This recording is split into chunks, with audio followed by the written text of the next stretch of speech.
Muslimbek Xudo xolasa sovg'alar, ayaqcha mehmonlar hozir kirib, onaxonni chiroyli qilib tabriklashga harakat qiladi.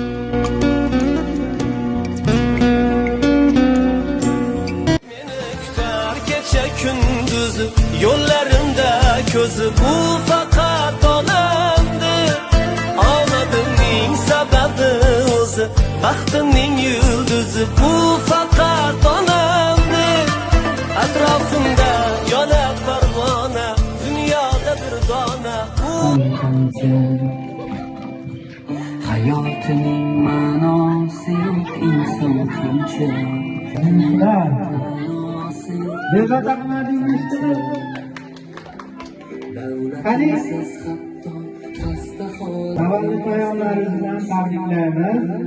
Shu musofirdagi Muslimbek o'g'lingiz nomidan shunaqa chiroyli ayaqcha mehmon sovg'alar bilan bugungi